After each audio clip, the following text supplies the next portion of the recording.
कृष्ण भक्ताय तद्भाग्यताय नमो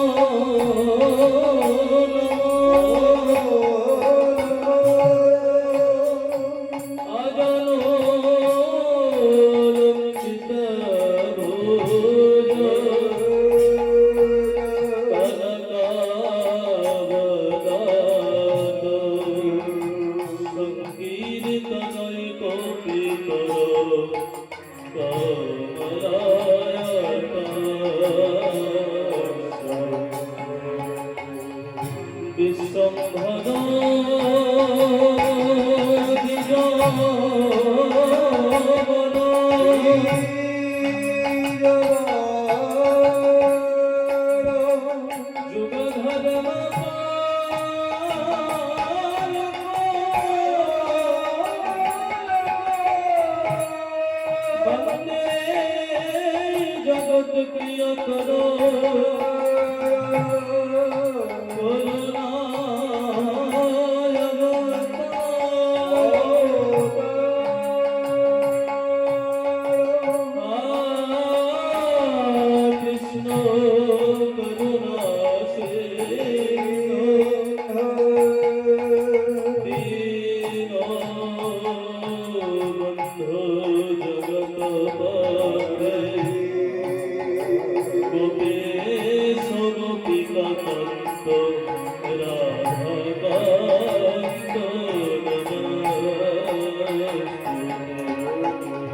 তপ্ত কাঞ্চন গৌরাঙ্গিনী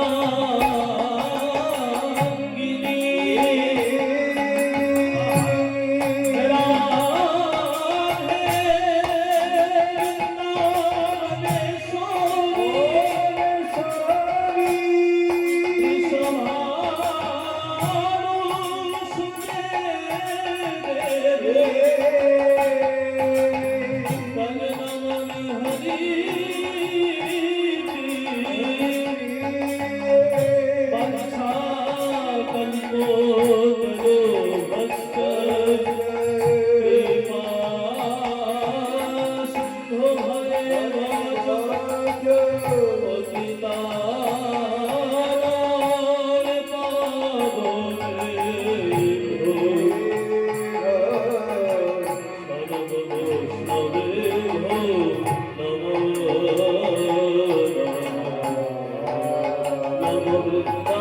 নামেশ্বরী তুলসী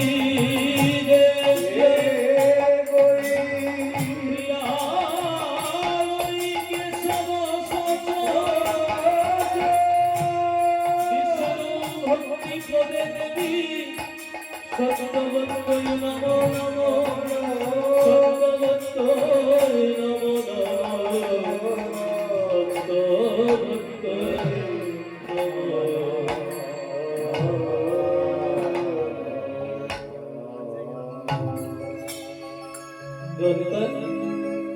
রাধেশ্বর একটু সামান্য হালকা করে জয় রাধেশ্বর ও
Oh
রুচি দর্শনে নাহি।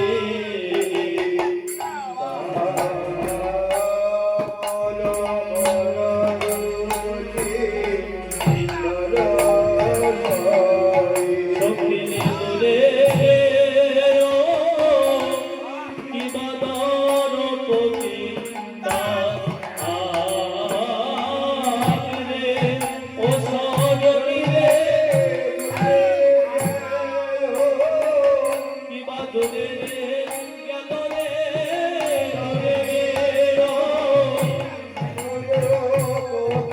রে ও সজনী রে দূরে গেল কি বাদরে গেল রে পরবীর দর্প পরবীর দর্প দূরে গেল রে পরবীর দর্প ও দূরে ও কি বাদর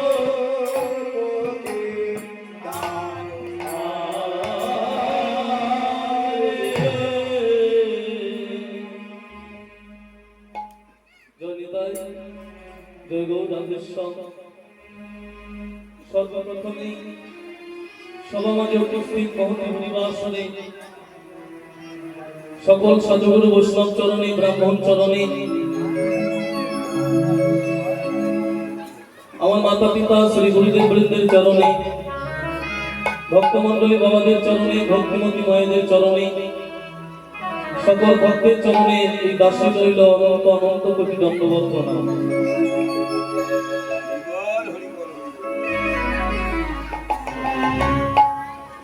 সবাই আমার প্রণাম গ্রহণ করবেন।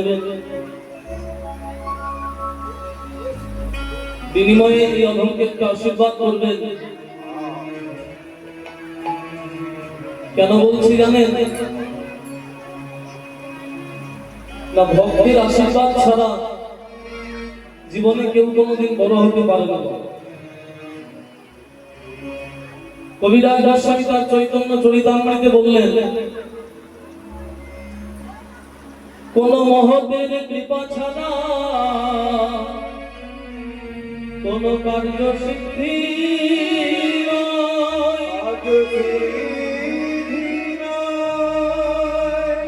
কৃষ্ণ প্রাপ্তি তোমার দূরে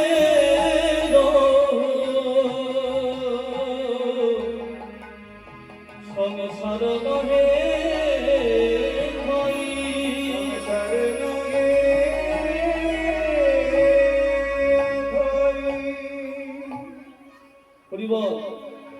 মহতের কৃপা ছাড়া কোনো কার্য সিদ্ধি নয়। কৃষ্ণ প্রাপ্তি দূরে রহু সংসার নহি হয়। কোন মহৎ ভক্তির কৃপা ছাড়া কৃষ্ণ প্রাপ্তি তো অনেক দূরের কথা বাবা, আমাদের এই সংসারের মায়াটাই ত্যাগ করা সম্ভব হয় না। যতদিন না পর্যন্ত কোন মহৎ আপনার হয়ে ঠাকুরকে জানাবে যে দয়াময় ঠাকুর এ কেমন ভজন করছে, দেখো ঠাকুর তুমি একে একটু কৃপা করো, আপনার হয়ে যতদিন কোন মহৎ ব্যক্তি ঈশ্বরের চরণে না জানাবে ততদিন যে কোনো উপায় নেই। তাই যেমন করি হোক বাবা, কোন মহতের অন্তর আমাদের কাঁদাতে হবে। কবিরাজ গোস্বামী তাইতে বললেন, কোন মহতের কৃপা ছাড়া কোন কার্য সিদ্ধি নয়। কৃষ্ণ প্রাপ্তি দূরে রহু সংসার নহি। আপনারা মহৎজন, জ্ঞানীজন, গুণীজন সভা মাঝে বসেছেন হরিকথা শুনতে। একটু কিঞ্চিত কিঞ্চিত চরণ ধুলি দিয়ে অধমকে আশীর্বাদ করবেন, আমি যেন কিঞ্চিত হরিকথা বলতে পারি। আর এভাবেই হরিকথা বলতে বলতে যেন আমার শেষ নিঃশ্বাসটা আমি ত্যাগ করতে পারি। কেননা ভগবান গীতায় বললেন বাবা, অন্তকালে চৌমামেব শরণং মুক্তা কলেবরম যৎপ্রাতি সমভাবক জাতি নাস্তিত্র সংশয়। গীতায় অর্জুনকে বলার মাধ্যমে আমাদের প্রত্যেকটি জীবকে ভগবান জানালেন যে হে জীব, তুমি যখন ধরা এই পৃথিবী থেকে বিদায় নেবে, যেদিন তুমি এই পৃথিবী থেকে বিদায় নেবে, এই ভবের মায়াটা ত্যাগ করে তুমি যেদিন নিত্য ধামে গমন করবে গো, সেদিন যদি তুমি অন্তকালে চমামেব শরণং মুক্তা কলেবরম, সেদিন যদি কোনো জীব আমার নাম স্মরণ, আমার রূপ চিন্তা করতে করতে, আমার নাম বলতে বলতে, অথবা আমার নাম শুনতে শুনতে জগৎ থেকে বিদায় হবে, সে যে পরবর্তী জন্মে আমার ভাব প্রাপ্ত হয়, এতে কোনো সন্দেহ নাই, এতে কোনো সন্দেহ নাই, এতে কোনো সন্দেহ নাই। তাই আপনারা এই আশীর্বাদ করবেন, আমাদের প্রত্যেকটা জীবের লক্ষ্য যেন এটাই হয়, তার নাম শুনতে শুনতে হোক বা বলতে বলতে হোক বা তার চিন্তা করতে করতেই যেন আমরা জগৎ থেকে বিদায় হতে পারি। তাই একটু আশীর্বাদ করবেন। লীলা পরিবেশনে অনেক বহুমুখী হবে, সবাই একটু সন্তানকে বর্ণনা করবেন। আমরা আস্বাদন করছি ভক্তের ইচ্ছায় ভগবানের রূপ বন্ধন দেখা। এরপরে আপনাদের রাসলীলা হবে, তার আগে আমরা একটু ভগবানের রূপের কথা একটু আলোচনা করব। তা প্রথমেই একটু আমার গৌর হরির রূপের আলোচনা করে তারপরে আমরা বৃন্দাবন লীলায় প্রবেশ করব। আজ সিধাম নবদ্বীপে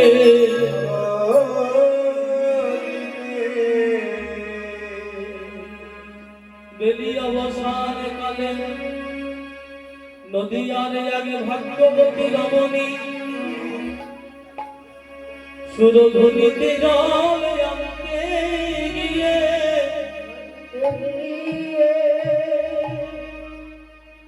ওই ভুবন মোহন গৌর রূপে নয়ন দিয়ে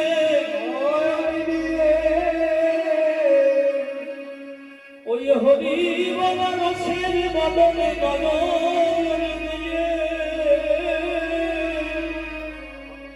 ঘরে ফিরে এসে নয়ন জলে বাগুর প্রাণ দুগুর বলে কান।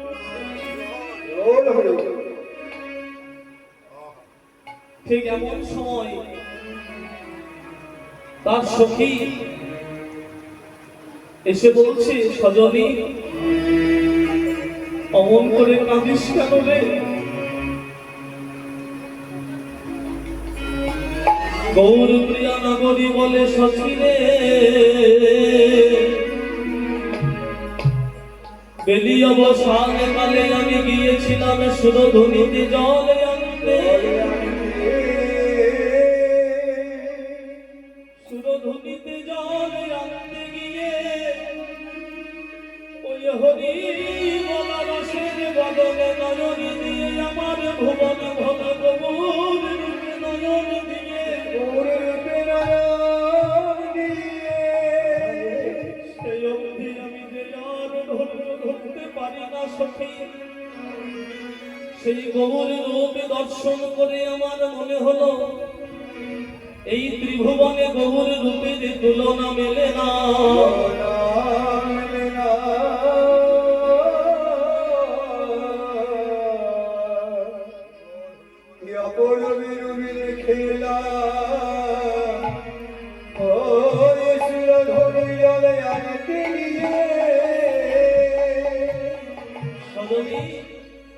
আমার মনে হলো সেই গৌর রূপ দর্শন করে এই জগতে কোন জিনিসের সঙ্গে, এই ত্রিজগতে ত্রিভুবনে গৌর রূপের তুলনা মেলে না।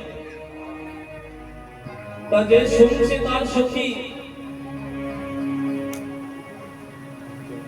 কাঞ্চনা বলছে, সজনী এই জগতের কোন বস্তুর সঙ্গে গৌর রূপের তুলনা না মিললেও এই জগতের বাইরেও তো এমন অনেক বস্তু আছে যার সঙ্গে গোরা রূপের তুলনা করা যেতে পারে। বলে জগতের বাইরে কার সঙ্গে গোরা রূপের তুলনা করবে বল? বলে কেন? দামিনী দাম দমন রুচি দর্শনে সখীরে দূরে গেয় দর কবিরা।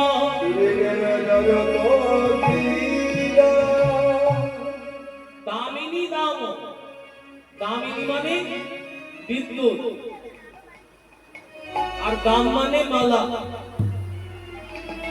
দাম মানে প্রকৃতপক্ষে কিন্তু দাম মানে কিন্তু মালা নয়। দাম শব্দটা হচ্ছে একটা বহুবচনাত্মক শব্দ বাবা। দাম শব্দটা হলো একটা বহুবচনাত্মক শব্দ।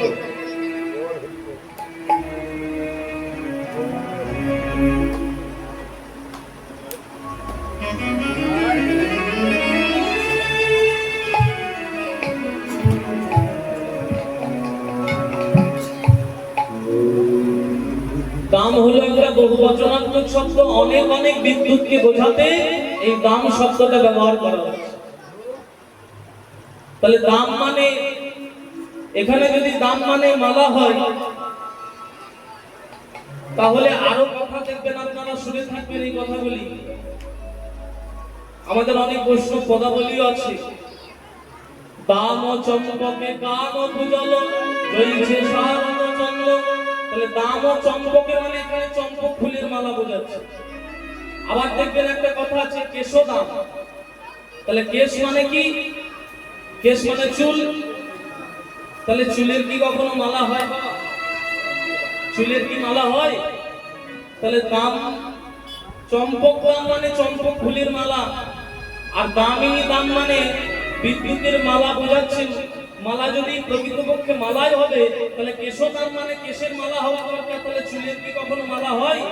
তাহলে দাম মানে প্রকৃতপক্ষে কিন্তু মালা নয়। দাম হলো একটা বহুবচনাত্মক শব্দ।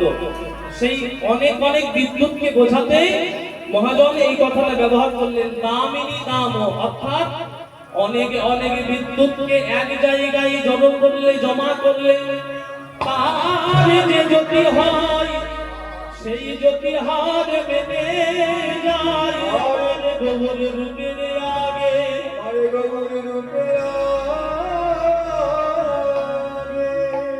তাহলে দামিনী দাম দমন রুচি দর্শন। তাহলে এই অনেক অনেক বিদ্যুৎকে, অনেক অনেক বিদ্যুতের পুঞ্জীভূত বিদ্যুতের জ্যোতিকেও পরাভাব প্রাপ্ত করেছে আমার গৌর রূপের জ্যোতি। তাহলে এমন বিদ্যুৎকে পরাজিত করা, গৌর রূপ দর্শন করে দূরে গিয়েও মানে চলে গেল। দরপক দাপ, দরপক মানে কন্দর্প। কন্দর্প মানে কি জানেন না? মানে ব্রহ্মার পুত্র মদন, কামদেব মদন, তার যে একটা অহংকার ছিল, রূপের অহংকার ছিল, সেই গৌর রূপে নয়ন দিয়ে সেই কন্দর্পের দর্পটা দূরে গেল। দূরে গিয়েও দরপকি দাপ মানে অহংকার, তার যে অহংকার ছিল সেটা দূরে গেল। বলছে সখী তা না হয় বুঝলাম, তাহলে গৌর রূপের সঙ্গে বিদ্যুতের তুলনা হলো না কেন? আর কি কোনো কারণ আছে? বলে হ্যাঁ, আরো কারণ আছে। কেন জানিস তুলনা হয় না? এই জগতের বিদ্যুতের পানে চাইলে তার তো চোখে আধোয়া লেগে যায়, চোখে সে অন্ধকার দেখে। এই দুই একদিন আগে যে বৃষ্টি হচ্ছিল, কেমন বিদ্যুৎ চমকাচ্ছিল বলুন তো? তাহলে বিদ্যুতের পানে তাকালে আমাদের কি হয় না? চোখে আধোয়া লেগে যায়, চোখ ঝলসে যায়, মানুষের চোখে অন্ধকার লেগে যায়। আর এই জগতে কোন ভক্ত যদি আমার গৌর রূপে নয়ন দেয়,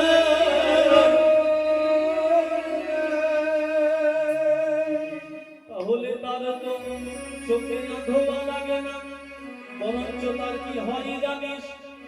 ওরে তার দিব্য দৃষ্টি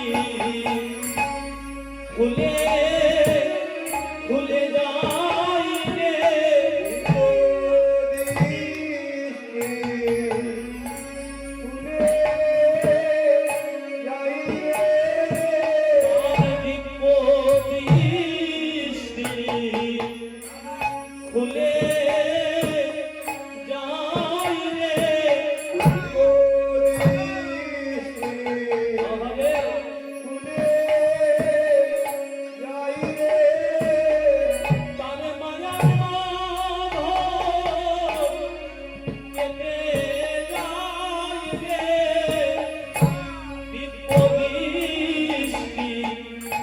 খুলে যাই রে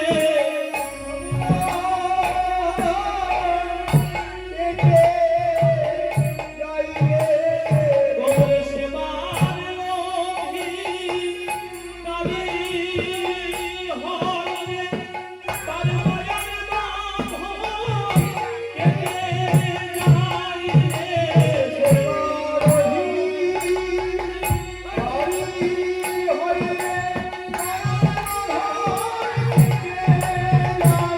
গৌর সেবার লোভী কালী হয় রে তার মায়ার বাঁধন কেটে যাই রে সেবার লোভী কালী হয় রে মায়ার বাঁধন কেটে যাই রে সেবার লোভী গৌর কালী হয় তারে দেখব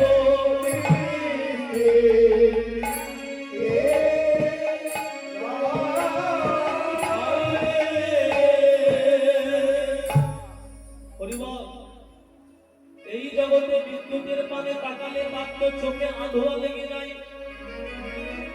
কিন্তু যদি কেউ আমার গৌর রূপে নয়ন দেয় তার তো চোখে আঁধোয়া লাগেই না বরঞ্চ তার কি হয় জানিস তার দিব্য দৃষ্টিটা খুলে যায় তার মায়ার বাঁধন ছিন্ন হয়ে যায় আপনারা যদি বলেন বাবা এরকম কারো হয়েছিল একজনের হয়েছিল মা কে জানো আমাদের পদাবলিকার যিনি গোবিন্দ দাস যার পদাবলী আমরা আস্বাদন করি তার দাদা তেনার নাম হলো রামচন্দ্র কবিরাজ সেই রামচন্দ্র কবিরাজ যেদিন পালকিতে করে নববধূকে লইয়ে বাড়িতে ফিরছে জঙ্গলের পথ দিয়ে রামচন্দ্র কবিরাজ পালকিতে করে বিয়ে করে নববধূকে নিয়ে বাড়ি ফিরছেন এদিকে গাছের তলায় বসে আছে শ্রীনিবাস আচার্য প্রভু গাছতলাতে বসে আছে ভক্তদের সঙ্গে নিয়ে শ্রীনিবাস আচার্য প্রভু আপনারা জানেন কিনা জানি না বাবা এই শ্রীনিবাস আচার্য প্রভু কে এই শ্রীনিবাস আচার্য প্রভু হলেন আমার স্বয়ং গৌর হরি এই কলিযুগে গৌর হরি আবার এসেছিলেন নবকলেবর রূপে তিনি হলেন শ্রীনিবাস আচার্য প্রভু আমার গৌর সুন্দর যে সমস্ত কাজ করব বলে তিনি এসেছিলেন তিনি দেখলেন যে সমস্ত কাজ তিনি শেষ করে যেতে পারলেন না সেই কারণেই তিনি আবার নবকলেবর রূপে এসেছিলেন তিনি হলেন আমার শ্রীনিবাস আচার্য প্রভু তিনি হলেন স্বয়ং গৌর হরি তাই প্রভু যখন গাছের তলায় ভক্তদের নিয়ে বসে আছে সেই বনের পথ দিয়ে পালকিতে করে নববধূকে নিয়ে ফিরছে রামচন্দ্র কবিরাজ আপনারা শুনলে অবাক হবেন শ্রীনিবাস আচার্য প্রভু ভক্তদের দেখিয়ে বলে ওগো ভক্তগণ দেখো দেখো কেমন গৌর ভজনের দেহ কেমন কৃষ্ণ ভজনের দেহ মাথায় তো পড়ে পড়ে সংসারে মায়ার দাসত্ব কেমন কৃষ্ণ ভজনের দেহ কেমন গৌর ভজনের দেহ মাথায় পকর পড়ে সংসারে মায়ার দাসত্ব করতে চলেছে এই কথাটা রামচন্দ্র কবিরাজের কানে গেল সেই রাত্রিতেই নববধূকে ঘরে নামিয়ে দিয়ে সেই রাত্রিতেই রামচন্দ্র কবিরাজ সংসার ত্যাগ করে ছুটে চললেন ছুটতে ছুটতে গিয়ে শ্রীনিবাস আচার্য প্রভুর চরণে আছাড় খেয়ে বললেন কে আপনি ওহে দয়াময়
হে আমায় এমন কথা বললেন।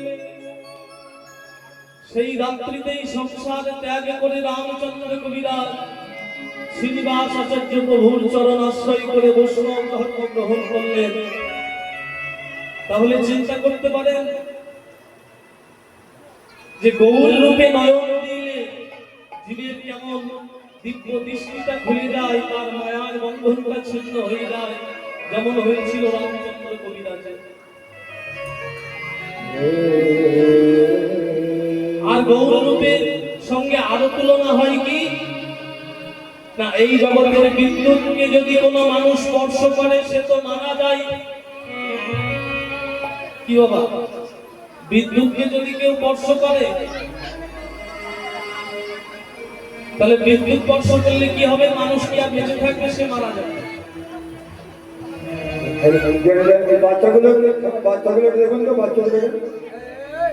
তাহলে বিদ্যুৎ স্পর্শ করলে মানুষ মারা যায়, তার প্রাণ চলে যায়। আর যদি কেউ আমার গৌর রূপে নয়ন দেয় তার কি হয় জানিস সজনী রে? তার মরণ বাঁচন আর থাকে না।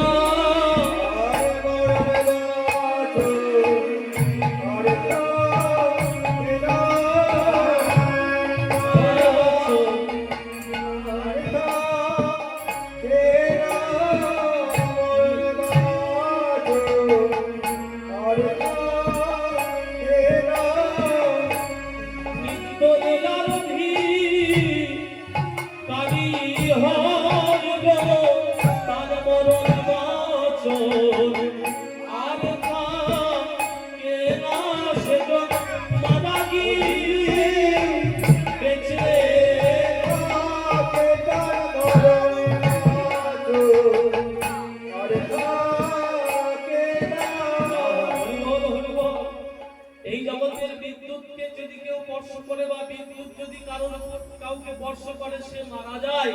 আর যদি কেউ আমার গৌর রূপে নয়ন দেয় তার কি হয় জানিস? সে তো মারা যায় না, বরঞ্চ কি হয়? সে মারা গিয়েও জন্ম জন্ম বেঁচে থাকে। আপনারা বলবেন বাবা, মানুষ যদি মারা যায় সে আবার কি করে বেঁচে থাকতে পারে? মানুষ যদি মারা যায় তাহলে সে আবার বেঁচে থাকতে পারে? বলে পারে গো পারে, যদি কারোর উপর গৌর কৃপা হয় সে বেঁচে থাকতে পারে।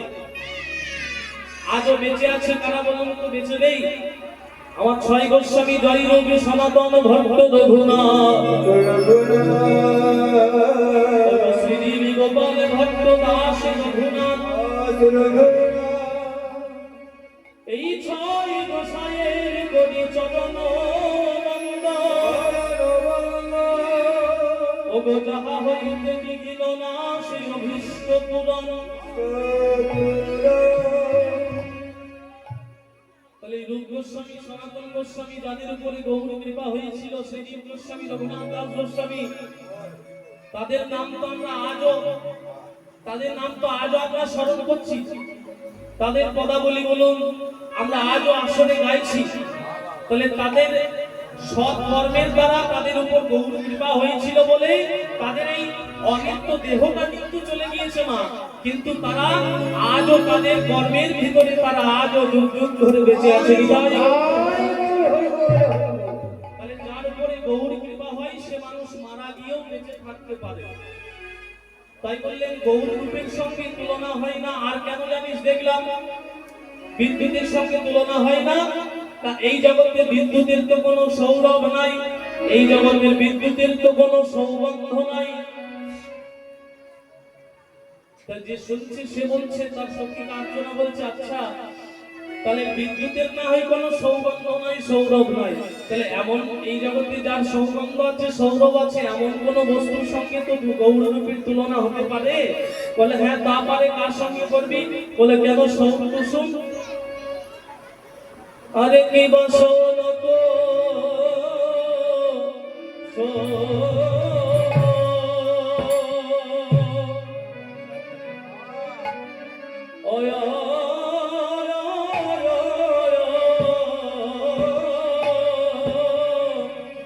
कुसुमता है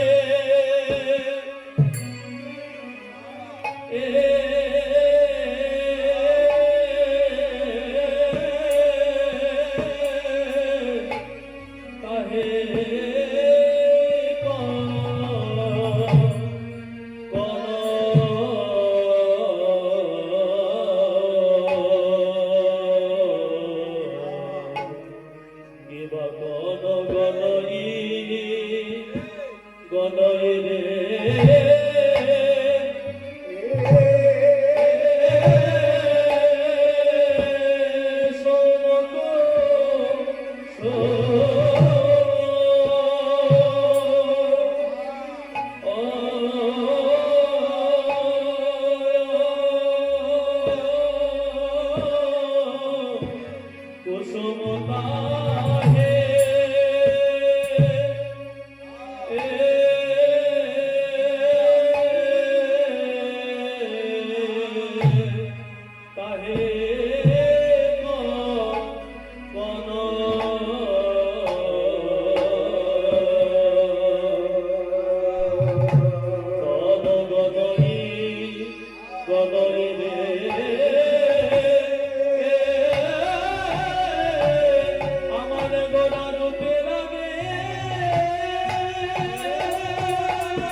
গনে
সৌন কুসুম তহে গণ গণইরে ওরে প্রাতর যোজন সন্তান বলে সখী ও মা সৌন কুসুমের সঙ্গে আমার গোড়ারূপের তুলনা করবি বলে সৌন কুসুম বলতে আমরা কি বুঝি সৌন কুসুম মানে আপনারা জানেন সৌন কুসুম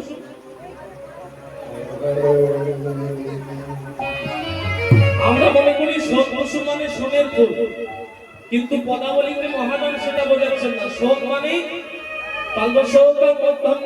মানে কি এই শোক কথাটা এসেছে শনির থেকে শনিত মানে রক্ত তাহলে মহাজন বোঝাচ্ছেন এখানে যে রক্ত বর্ণের কুসুম মানে রক্ত পদ্ম তার যে শোভা হয় তার সঙ্গে গোড়ারূপের তুলনা হয় না বলো না কুসুমের সঙ্গে গোড়ারূপের তুলনা কি করে হবে এই জগতের কুসুমে আছে আছে পাঁচটি কাঁটা ছয়টি পোকা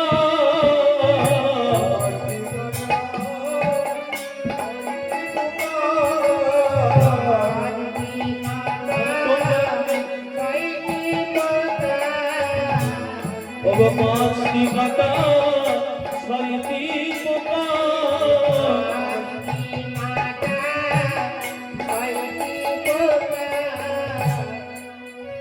এই জগতের কুসুমে যেমন কাঁটা পোকা আছে না তেমন আমাদের এই মন কুসুমে কিন্তু কাঁটা পোকা আছে তাহলে এই জগতের কুসুমে কাঁটা পোকা আছে আমাদের মন ফুলেও কাঁটা পোকা আছে তাহলে এই মন ফুলে কয়টি কাঁটা কয়টি পোকা আছে আছে পাঁচটি কাঁটা আর ছয়টি পোকা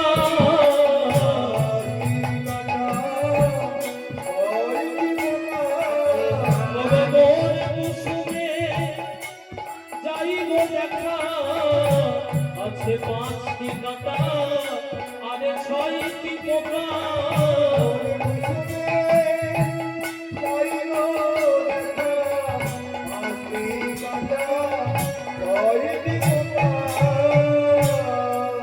আমাদের এই মন কুসুমেও কিন্তু পাঁচটি কাঁটা আছে ছয়টি পোকা আছে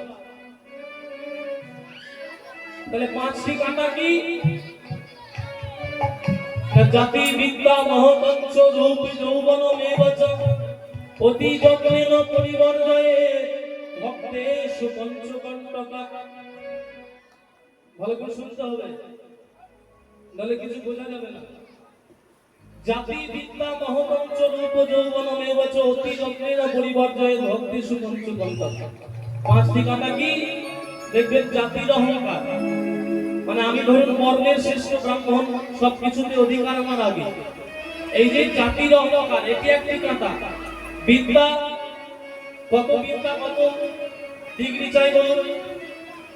তাহলে বিদ্যা আমার অনেক আছে, বিদ্যার অহংকার যা যা হয় সেটি একটি কাটা। জাতি বিদ্যা মহৎ, মহৎ মানে আমি কত মহৎ ব্যক্তি, কত লোকে আমায় চেনে, আমি কত বড় কীর্তনীয় মনে করি, তাহলে অনেকে আমায় চেনে, এই যে মহত্বের অহংকার, এটি একটি কাটা। রূপ যৌবনমেব চ, রূপ মানে অনেকে দেখবেন এই জগতে একটু দেখতে সুন্দর হয় বা সুন্দরী হয়, তাদের একটু রূপের অহংকার হয়, তাহলে এটিও একটি কাটা। জাতি বিদ্যা মহৎ রূপ যৌবনমেব চ, যৌবন বয়স অল্প, যৌবনের অহংকার, তাহলে এই পাঁচটি হলো কাটা। এই পাঁচটি কাটার একটি কাটাও যদি মন কুসুমে থাকে, তাহলে সেই ফুল কিন্তু গৌর গোবিন্দের সেবায় কোনোদিন লাগবে না। তাহলে এগুলিকে কি করতে হবে না? অতি যত্নেন পরিবর্জয়ে ভক্তেষু পঞ্চকন্টকা,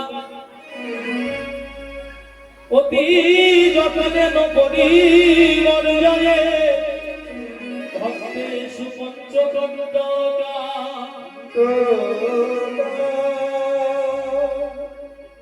তাহলে এগুলিকে যত্ন সহকারে তুলে ফেলতে হবে। তাহলে এই পাঁচটি হলো কাটা। ছয়টি পোকা কি না? এই ছয়টি পোকা হচ্ছে কাম, ক্রোধ, লোভ, মোহ, মদ, মাৎসর্য। এই ছয়টি পোকা, পাঁচটি কাটা যদি মন, এই ছয়টি পোকাতে আমাদের মন কুসুমটাকে দিন রাত কেটে টুকরো টুকরো করে দিচ্ছে। এই পোকাকে কিন্তু আপনি চোখে দেখতে পাবেন না, ফুলে যে কীটগুলি লুকিয়ে থাকে সেটা আপনি চোখে দেখতে পাবেন না, কিন্তু তার গন্ধ সূক্ষ্ম বলে নাকটা যদি ফুলের কাছে নিয়ে যান, সেই কীট যদি আপনার নাকে একটা ঢোকে, তাহলে আহত থেকে নিহত পর্যন্ত হতে পারে। তেমন আমাদের এই মন ফুলে যে পোকাগুলি রয়েছে তাদেরকেও কিন্তু চোখে দেখা যায় না। কাম কোথায় আছে চোখে দেখাতে পারবেন? আমার শরীরে কোথায় কাম আছে আপনি দেখাতে পারবেন?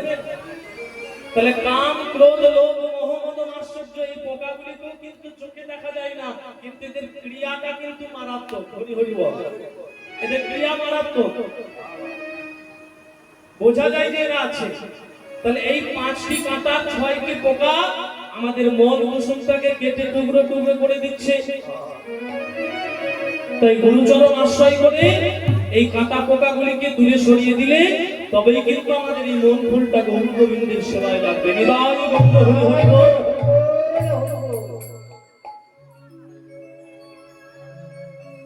তাহলে ফুলের সঙ্গে গোড়ারূপের তুলনা হলো না। বলে প্রাতদ অরুণ সন্তাপ,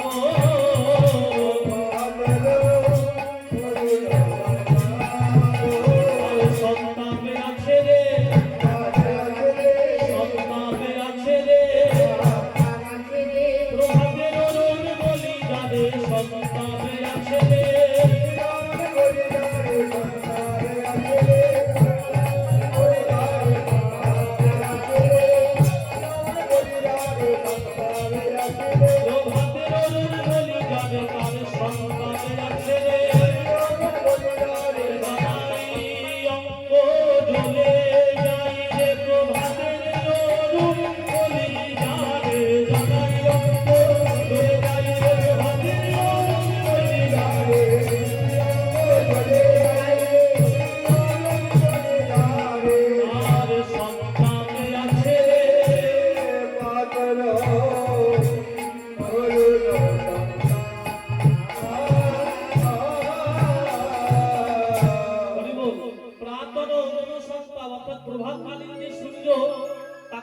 খুব সুন্দর লাগে, তাহলে তার সঙ্গে গোড়ারূপের তুলনা হতে পারে?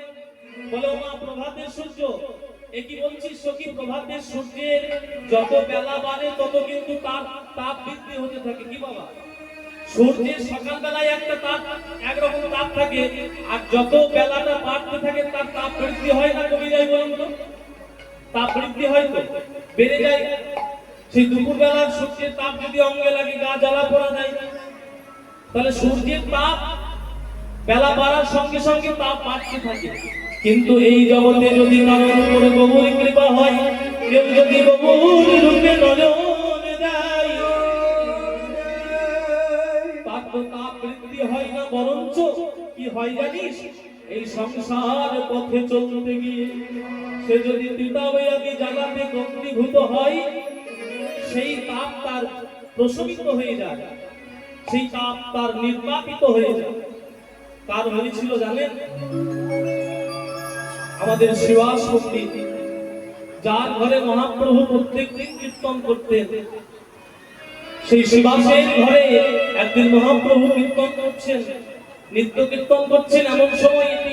এমন সময় অন্দর মহলে হয়েছে কি জানেন? শিবাসের একটা মাত্র পুত্র সন্তান ছিল না, তার সেই পুত্র সন্তানটা মারা গিয়েছে। শিবাসের স্ত্রী মালিনী দেবী মৃত পুত্রকে কোলে লয়ে হা পুত্র বলে চোখের জলে ভাসে। শিবাসে একবার মহাপ্রভুর কাছে যায়, একবার স্ত্রীর কাছে অঙ্গন হয়ে যায়। স্ত্রীর কাছে গিয়ে বলছে, মালিনী গো, তুমি অমন করে আর কেঁদো না মালিনী। মালিনী দেবী বলছে, স্বামী কি বলছেন আপনি? আমার একমাত্র পুত্র নয়নের মণি, আমার অন্ধের যষ্টি, আমার মা বলব আমার কাজ থেকে আজ বিদায় নিয়ে চলে গেছে, আর আমি কাঁদবো না। বলে, মালিনী তুমি কাঁদবে? এই জগতে আমাদের রূপ গোস্বামী একটা সিদ্ধান্ত দিলেন কি, যে আপনার মা মারা গিয়েছে, আপনার বাবা মারা গিয়েছে, আপনি কাঁদবেন না। বলে, সে কি? আমার মা মারা গিয়েছে, আমার বাবা মারা গেলে আমি কাঁদবো না? আমার মা আমার বুকের রক্ত জল করে আমাকে মানুষ করতো, নিজে না খেয়ে আমাকে খাওয়াবো, আমার সেই মা মারা গেলে আমি কাঁদবো না? বলে, না, কাঁদবে। মা মারা গেলে, বাবা মারা গেলে কাঁদবে। তবে কি বলে কাঁদবে জানো? মায়ের কাছে তুমি কেঁদো না, কাঁদবে ঠাকুরের কাছে, প্রভুর কাছে গিয়ে কেঁদে বলবে, দয়াময় তুমি আমার মাকে পাঠিয়েছিলে, মায়ের আজ সব শেষ, তোমার কাছে একটাই নিবেদন, আমার মা যেন তোমার চরণ সান্নিধ্য লাভ করতে পারে। এই বলে গৌর গোবিন্দের চরণ ধরে কাঁদুন।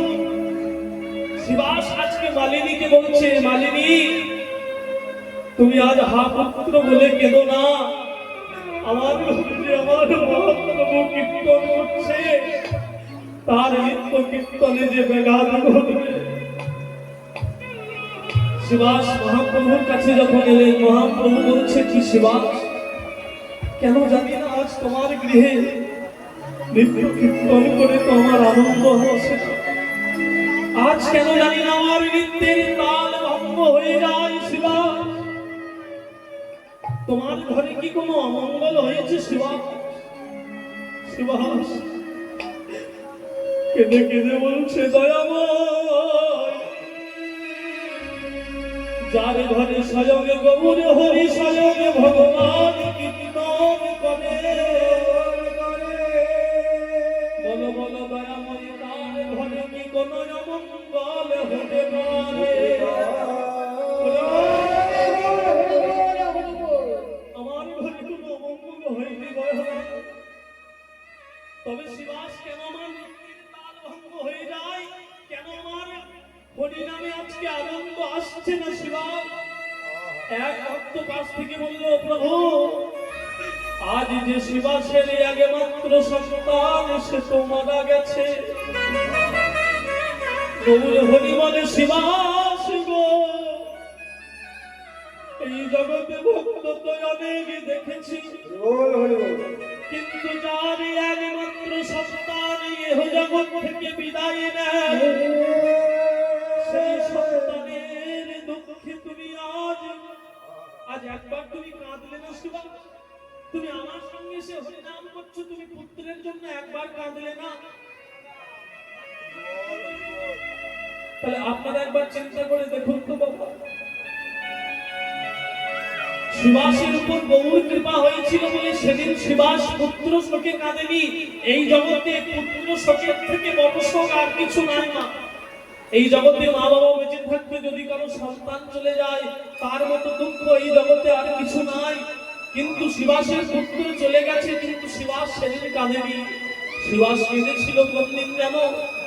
যেদিন আমার গৌর হরি নবদ্বীপ ছেড়ে সন্ন্যাসী ধর্ম গ্রহণ করে নবদ্বীপ ছেড়ে চলে গিয়েছিল। সেদিন সুভাষ হা গৌর প্রাণ গৌর বলে কেঁদেছিল। তাহলে যদি কারোর উপর গৌর কৃপা হয় এই জগতের কোনো তাপ তাকে স্পর্শ করতে পারে না বাবা। তাই বললেন প্রভাতের অরুণের সঙ্গে গৌর রূপের তুলনা হয় না। তা যে শুনছে সেই নাগরী বলছে সখী সজনী রে, তাহলে সূর্যের না হয় তাপ বৃদ্ধি হতে থাকে কিন্তু চাঁদের তো আর তাপ বৃদ্ধি হয় না। তাহলে চাঁদের সঙ্গে গোরা রূপের তুলনা হবে না। বলে গোরা রূপে গোরা রূপের গো রাম রূপে যায় বলি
ছেড়ে